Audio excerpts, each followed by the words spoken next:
This is the Fifine K688, and what I love about microphone reviews is that I can talk into it and you can hear exactly what it sounds like and make your own decision. I do really like this microphone. I'll get to the highlights straight off the bat. Most importantly, this thing is affordable. Depending on where you're at, depending on the region, depending on the dollar, depending on the time, of course it can always change, but right now this is anywhere between $50 and $60 US. I think that's a steal for a microphone of this quality. The second thing I love about it is that it's XLR and USB-C. So you can do audio over XLR, the professional standard way, or you can do it the modern new way with USB-C. And what's great is that it even works with your smartphone. I've tested it on my iPhone multiple times, just plugging USB-C from the mic into the smartphone, and you get incredible audio quality wherever you're at. So if you want to do a podcast on the go, some kind of voiceover, you can plug this microphone directly into your smartphone and record. I think that's incredible. I have been using the Rode pod mics for quite a while, and I'm going to compare this Fifine K688 to the pod mic, but the third reason why I love the K688 is that it's really lightweight. This pod mic in comparison feels like a brick, and that may or may not matter to you. Obviously, we'll get to hear the audio quality difference between the two, but ultimately, depending on your stand, depending on your configuration, if you're traveling at all, a lightweight microphone is definitely an advantage and a plus, I think. I do think the microphone sounds great, but what's great about nowadays is that almost all microphones sound good enough to the degree where you can probably do some kind of EQ on your end to suit your preference, match your needs, match your style. And let's not forget all the AI processing nowadays. But I'm not going to do any of that for this microphone. I want you to hear it as it sounds, run right into the camera. So right now, this is just XLR into the camera. I'm going to show you what USB-C sounds like, and I'm going to compare it to the pod mic so you can hear that as well. Before we get started, I should mention that Fifine sent me this microphone to review, and I do get to keep it, so maybe that affects my opinion in some way, but honestly, I'm just going to tell you what I think, what I actually think, and they don't get any oversight over this content or this review. They just sent it to me and said, hey, can you check this out and review it for your channel? And I said, yeah, absolutely, I'd love to do that. So far, we've only been listening to XLR, so I'm going to switch over to USB-C. We can see how that sounds, and I can show you some of the other features as far as headphone output, volume adjustment, both on the microphone and on the headphone. Let's dive into that. All right, so right now I'm recording USB-C straight to my iPhone. You could do this to a computer, whether it's Mac or Windows. Basically, anything that can accept USB-C should be able to get audio from this microphone. And what's neat is when you do this and you plug in that USB-C, now all of a sudden you get some additional features, like a mute button. So I'll show you what that looks and sounds like right here. So yeah, it was muted, and that's what it sounds like. I'm also monitoring audio with the 3.5mm headphone output on the back of the microphone. And like I said, I have volume adjustment for my headphones, as well as volume adjustment for the microphone itself running into the software application where you're recording. So if you need to adjust your volume up or down in terms of gain, you can definitely do that. So if your microphone needs to be a little bit louder, a little bit quieter, you can always adjust that with the knob on the back. It's hard to operate when you're the one recording, because obviously I can't see any of those buttons right now from this position. So I sometimes have to kind of like look around and get it dialed in. Hard to do on the fly probably, but that's just a limitation of the design and how it's laid out. If, you know, the volume adjustments were somewhere where I could see them a little bit easier, that'd be fine. But I think this is kind of those adjustments where you kind of set them and forget them, and you're not really adjusting anything on the fly, aside from that mute button, which, you know, is just a single, and then I tap it again, it turns green or red between the two to know whether you're live or muted. So if you were doing some kind of live stream and you needed to mute real quick, you can just tap it.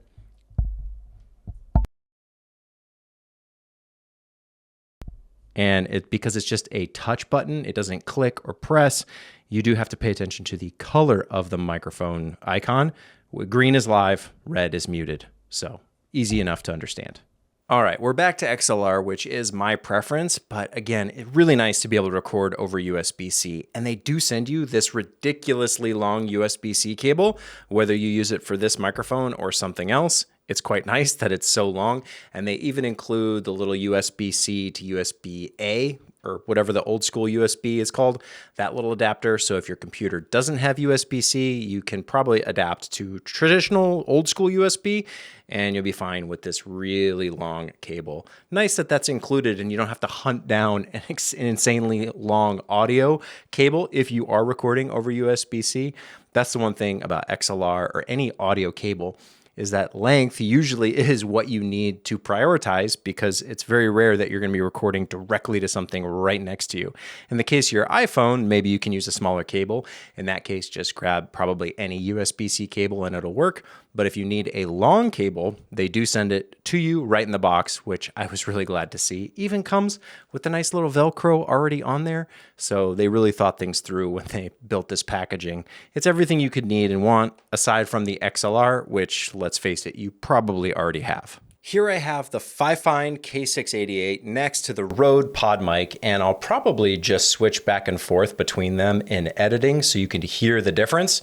Both of these microphones I think are great, but like I mentioned, the Pod mic is quite a bit heavier, and it doesn't have USB-C. It's XLR only. If that's all you care about, maybe that's a good choice, but I really like the added value of XLR plus USB-C. That way, no matter what I'm recording, how I'm recording it, I have the option to capture audio with a quality microphone. Oftentimes when I'm out in the field and I'm shooting, I've got wireless lav mics, or maybe I have a shotgun mic, but time and time again, I need to record some kind of voiceover, narration, even a podcast maybe in the field, but I don't always have the right pieces, the right components. So having a microphone that's lightweight, easy to travel with, and has XLR or USB-C, I can record it straight to my phone. For less than $100, that's a no-brainer. It's an easy choice for me. I like how it sounds. I like how it looks. Both of these microphones I kind of chose because I like how they look.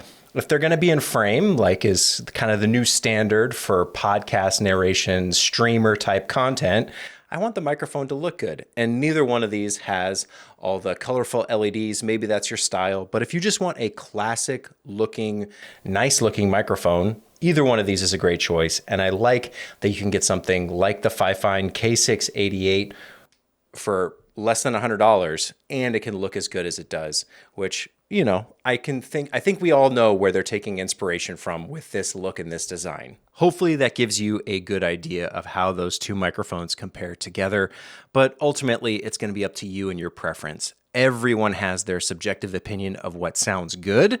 And like I said, I'm not doing any kind of EQ or adjustments. Both of those microphones were straight into camera, so you can hear how they sound at their kind of raw bass level, and where they go from there and how you want to process them is up to you. Outside of the audio quality and it being lightweight, let's talk a little bit more about the build.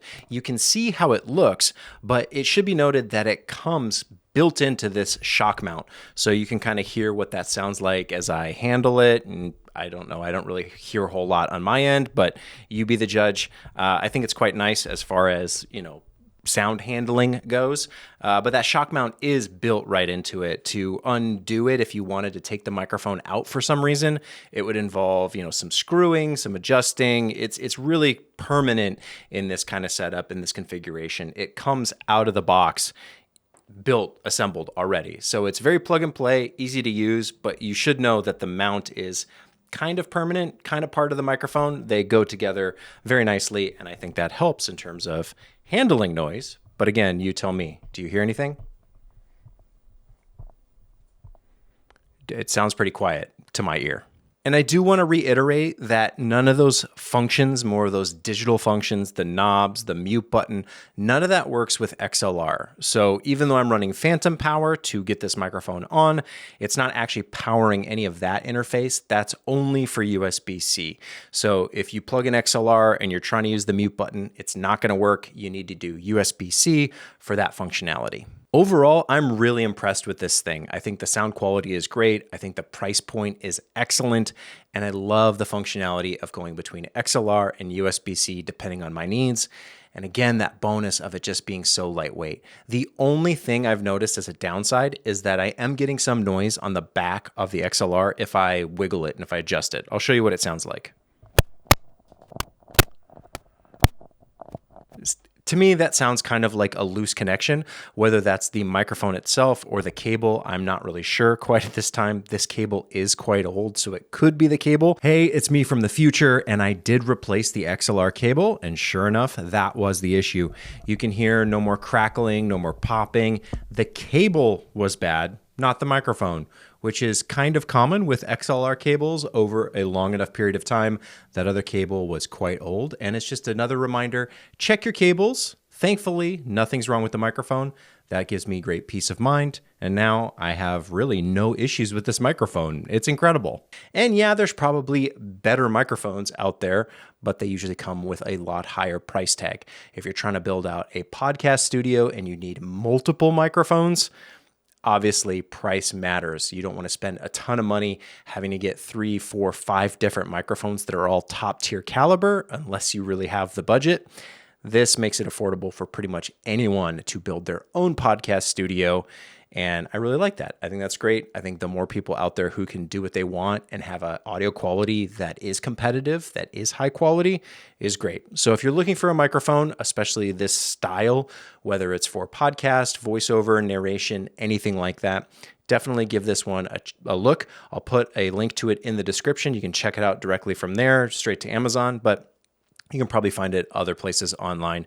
And let me know what you think. Did it sound good, bad? Leave a comment down below. See you next time.